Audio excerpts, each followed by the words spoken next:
How's it? Space, back day, combined, you can pretty much fit a whole solar system on my lats. That's how impressive today's pump was. Now, on the topic of universes, galaxies, space on my back, space in terms of stars, sparkly things, you know, the good stuff. I'm a pretty firm believer in life out in space, right? I think there's aliens. Now, before you start saying pretty much a whole load of verbal crap, hear me out. Let's go over this logically and let's understand the perspectives and viewpoints of others. Alright, so there are pretty much two sides to this. It's not a very complicated argument. It's the believers and the non-believers, right? Now, the way I like to view it, right, is pretty optimistic, I believe. So the way I see it is, right, the earth is enormous, right? The universe is enormous. And if everything we know is correct, it's ever expanding, which essentially means the probability of there being life outside of the earth in the form of what we would have like an alien, so like an intelligent life form, is essentially the probability of it being, you know, real is essentially endless. So it pretty much means there has to be life. Now, I think that's a bit of a stretch, right? But then again, you can back it up with a little bit of a point, like how we found bacteria on Mars, which essentially, in the, you know, dictionary term of life, bacteria is life. You know, it's a form of life. It's a living entity. However, it's not intelligent. That's why I say intelligent life, because we do know there is life outside of our Earth. Now, so Earth's ever expanding, blah blah blah blah blah. Now, the way I like to look at it is, the Earth is huge, right? The universe is huge. Now, I feel as if it is almost boring to view ourselves as the only living creatures in existence. You know, it kind of leaves you a little bit hollow, I feel. And the thought that there is something out there not only inspires like imagination, wonder, and all those good things, which in themselves are probably already worth it to believe, because, you know, imagination and aspirations to find such imaginary things is technically like pretty productive if you think about it. You don't want a whole bunch of people just staring at screens, sniffing their noses and drinking Mountain Dew without a single thought going through their minds, except for when is the next Fortnite update. Now, I know I've reached similar stages to that in my lifetime. However, I do pride myself in being a little bit, you know, a little bit deeper than the Fortnite update schedules. Now,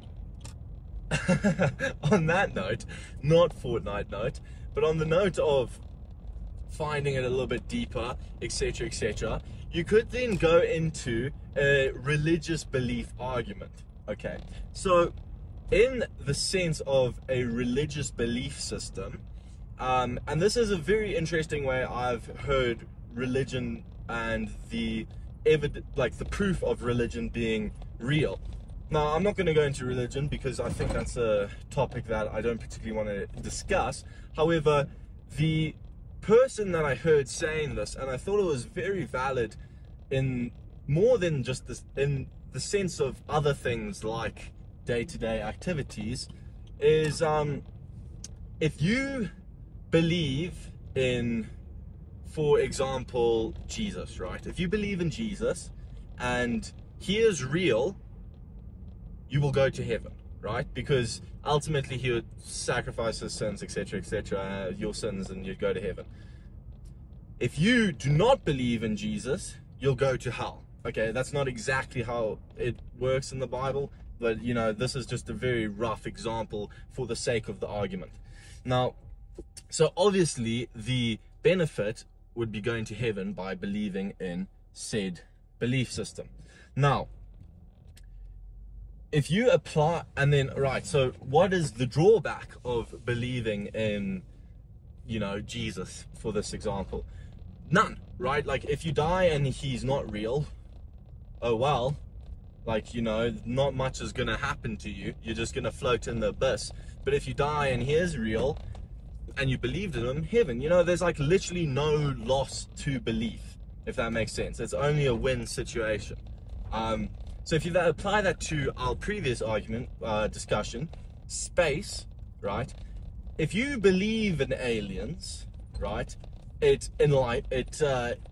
know, makes you more imaginative. It makes you generally more inquisitive, a bit more excited about living and the humans and exploration, etc. And if you don't believe in aliens, you're just a bit boring, and you know, you're just a bit of a doubting Nelly, and you know, you're gonna have a discussion around a dinner table and people aren't gonna find you particularly interesting. You probably put milk in the bowl before your cereal. You know, you probably sneeze and then wipe it on your shirt. That's just the kind of, you know, you get what I'm saying. So going back, if then you can go to the other side, of course, right? Let's be fair here. The sneezers who wipe on their shirt and the abomination cereal pourers after the milk, they also have rights, as we've been taught in today's day and age. And as such, let's go over their points. Right, so what are the benefits of not believing in aliens? Okay, so benefit. If you're right, you get to shove it in the wrong people's faces. You technically have the more convincing argument in the sense of current knowledge to the general public, proof, so to say. And I'd really say that's about it. Oh, and you can feel comfortable in the sense that you're the only people out there, you're the only important thing, etc., etc., which I personally don't find a comfort. I think that's a bit miserable and scary. But you know, maybe for some that is a comfort. Now let's go to the drawbacks of either. Drawbacks of believing in aliens. People will probably think you're a bit crazy for the most part, the majority, and you could get probed one day. You know, it's a pretty high likelihood if we're really thinking about it. And if pop culture is anything close to what we aliens actually are like, we might be in for a little bit of a rough time.